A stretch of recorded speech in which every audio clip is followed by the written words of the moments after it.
Olá, meu amigo, olá, minha amiga, tudo bem com você? É um prazer ter você novamente aqui no projeto Código Penal Comentado, assistindo a mais uma dessas aulas.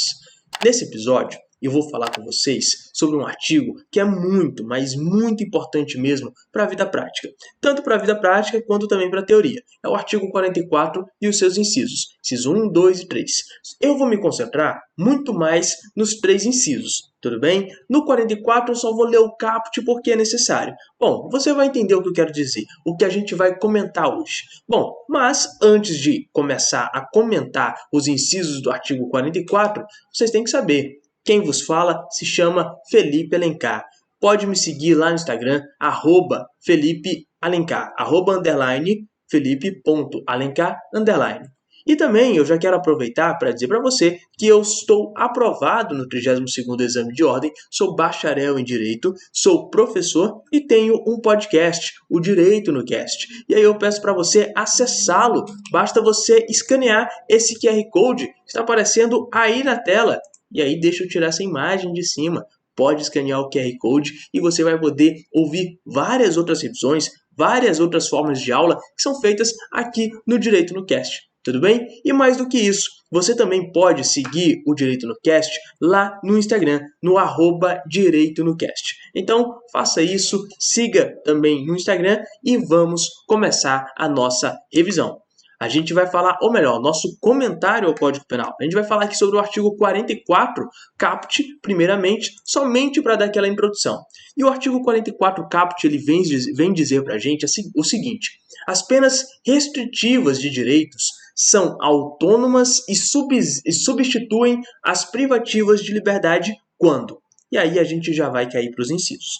Mas primeiro eu tenho que falar com vocês sobre a finalidade. Qual que é a finalidade do artigo 44? Qual que é a finalidade dessas penas restritivas de direitos? Bom, a finalidade é dupla, não é somente uma finalidade, são duas finalidades. A primeira é evitar o desnecessário encarceramento. Então, o que a gente tem aí nas penas privativas nas penas restritivas de direitos é nada mais do que uma substituição da pena privativa de liberdade. Naqueles crimes que não têm uma pena muito alta, que o efeito danoso pode ser solucionado, solucionado de outras formas, a gente não vai aplicar a pena privativa de liberdade. Claro, a gente vai entender melhor esses requisitos, mas o teu aqui é de que a gente vai evitar o desnecessário encarceramento. Então imagine que uma pessoa que cometeu um crime culposo e a pena é baixíssima, e é uma pessoa que tem uma reputação ilibada, mas ela cometeu um crime culposo. É desnecessário o seu encarceramento. É muito melhor aplicar uma das penas restritivas de direitos.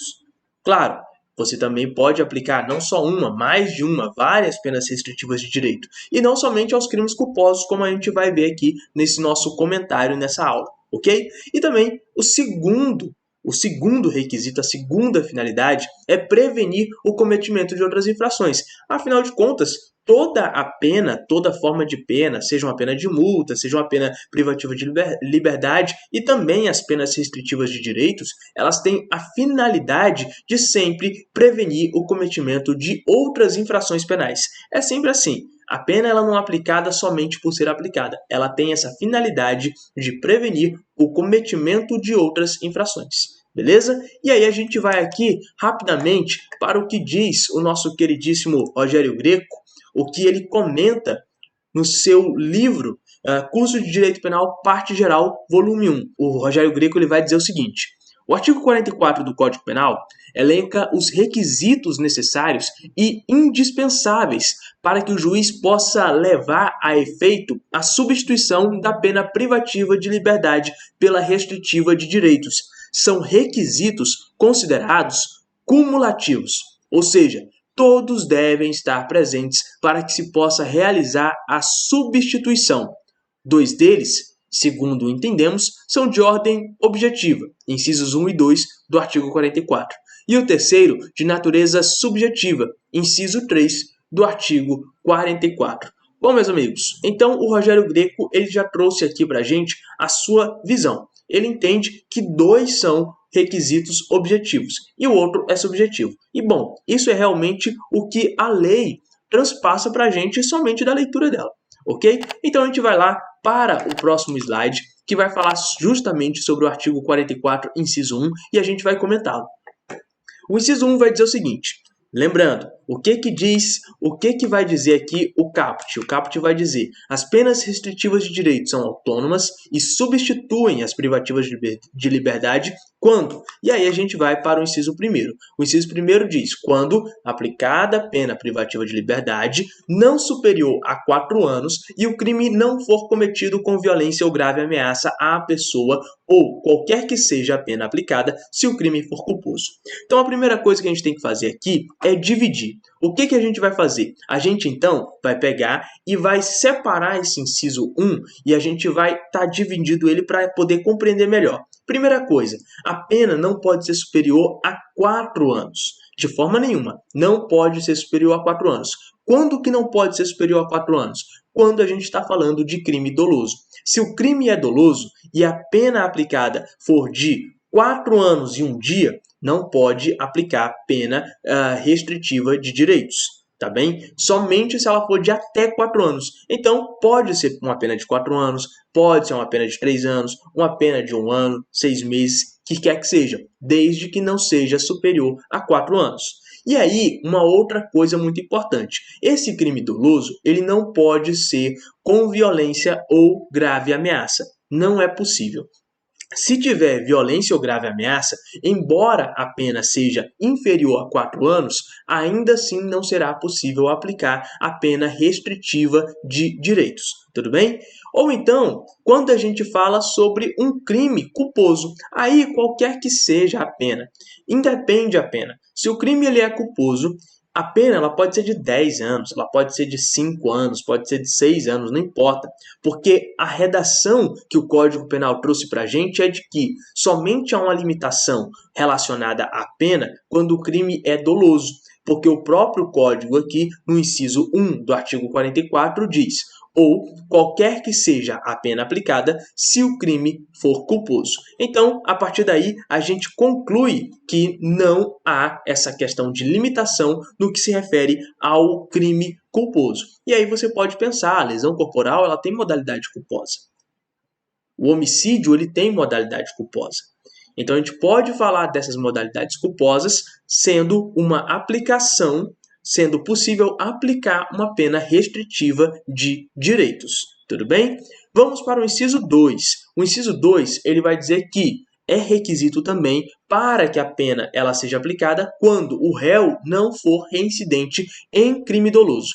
Olha só o que diz o inciso 2 para a gente. Ele diz que o réu ele não pode ser reincidente em crime doloso. Não fala nada sobre crime culposo. Ele pode até ter cometido um crime culposo no passado, mas se agora ele cometeu um crime doloso, então tudo bem. Ele não é reincidente específico em crime doloso. Tudo bem? É isso que o código vem e diz pra gente. Então, o réu que tem uma pena, por exemplo, aplicada de 3 anos, e aí ele não é reincidente, seja um réu primário, ou então ele na verdade é reincidente, mas o crime que ele cometeu no passado não é crime doloso, então é possível aplicar. Então ele cumpriu os dois requisitos. Mas veja só, talvez você não esteja se lembrando do que é reincidência. Reincidência, de uma forma muito simples, é o cometimento de um novo crime após o trânsito em julgado da sentença penal condenatória de crime anterior. Então, se você quiser saber mais sobre reincidência e até mesmo quiser ler o que é reincidência no Código Penal, você pode ler o artigo 63 do Código Penal, que vai falar basicamente isso que eu acabei de ler para vocês. Não são essas mesmas palavras, mas é esse o teor. O que isso quer dizer? A pessoa, vamos imaginar, a pessoa cometeu um crime lá em 2018, no dia 25 de fevereiro de 2018. Ela cometeu um crime. E aí, ela voltou a cometer um crime no dia 25 de abril também de 2018. Só que o crime que ele primeiro cometeu ainda não foi julgado. Ou se foi julgado, ainda não teve o trânsito em julgado. E se você não lembra, trânsito em julgado é quando não tem mais possibilidade de recurso. É quando, por exemplo, o crime, o fato, já foi julgado em terceira instância e não cabe mais recurso. Ou quando, mesmo em primeira instância, tanto a parte ré quanto a parte da acusação deixaram de recorrer. E como deixaram de recorrer, transcorreu in naubis o prazo para recurso, o que significa que houve o trânsito em julgado. Então, havendo o trânsito em julgado e há um novo crime após ele, aí a gente fala de reincidência. Porém, se a gente não tiver um trânsito em julgado, a gente não fala de reincidência, tá bom? E uma outra coisa muito importante, o prazo depurador da reincidência. 5 anos. Então, se você pensa bem, se você cometeu um crime em 2010, você foi julgado, transitou em julgado o crime em 2015, em 2020, depois de você já ter cumprido a sua pena, né? Então aí você cumpriu a sua pena, vamos falar assim. Você cumpriu a sua pena em 2020. Quando que vai ter o prazo depurador da reincidência? Em 2025. Porque se você bem lembra, o prazo depurador é desde a extinção da punibilidade ou do cumprimento da sentença condenatória, cumprimento da pena. E aí vai se contar 5 anos a partir daquele momento. Então, lembrando, cometeu o crime em 2010. Aconteceu então o trânsito em julgado em 2015. Só que aí você começa a cumprir a pena justamente em 2015. E essa pena é de 5 anos e ela vai se extinguir, né, em 2025. Então, em 2025, você volta a ser reincidente. Não de forma técnica falando, né? Claro, de uma forma técnica você volta a ser primário. Eu falei reincidente, mas você volta a ser primário porque aconteceu o prazo depurador da reincidência. É totalmente possível isso. E aí, né, depois desses 5 anos, se você volta a cometer um crime, é possível sim que seja aplicada a questão da pena restritiva de direitos, isso porque você voltou a ser primário, entendeu? Sumiu os efeitos da reincidência, então isso é possível, ok? E aí a gente vai aqui para o próximo slide, o artigo 44, inciso 3, ele vai falar o seguinte, a culpabilidade, os antecedentes, a conduta social e a personalidade do condenado, bem como os motivos e as circunstâncias indicarem que essa substituição seja suficiente. Aqui a gente está falando sobre circunstâncias judiciais favoráveis. A gente fala sobre aquelas circunstâncias que o juiz analisa lá no artigo 59 do Código Penal. Então, se além dele ser do crime que ele cometeu não ter uma condenação maior que 4 anos, não ser um crime com violência ou grave ameaça, ou, embora qualquer que seja a pena, seja um crime culposo. E aí a gente vai para o inciso 2, lembrando, ele não é reincidente em crime doloso.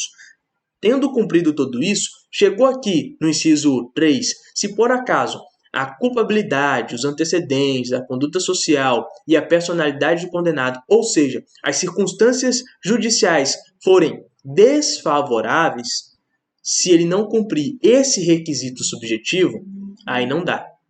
Aí não dá para aplicar a pena restritiva de direitos. E aí, né, veja só, bem como os motivos e circunstâncias indicarem que essa substituição seja suficiente.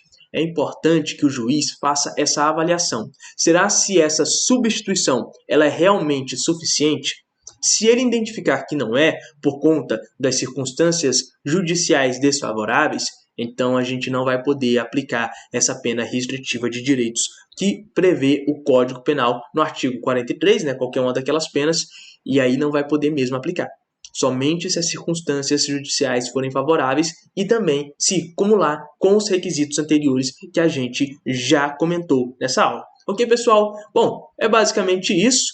Caso você tenha alguma dúvida, sinta-se à vontade para você ir escanear esse código, né, esse QR Code, escaneie para a gente poder conversar. A gente conversa lá no WhatsApp, eu posso estar tirando qualquer eventual dúvida que você tenha, mas não somente isso, ok, pessoal? Não somente isso. Você pode também me seguir lá no Instagram, e você pode mandar sua dúvida lá no Instagram, seja tanto no @Felipe.Alencar_ ou no @DireitoNoCast. Pessoal, é isso. Se você tiver dúvida, pode entrar em contato comigo e aí nós comentamos hoje o artigo 44 e os seus incisos 1, 2 e 3. Eu fico por aqui e até a próxima. Tchau, tchau.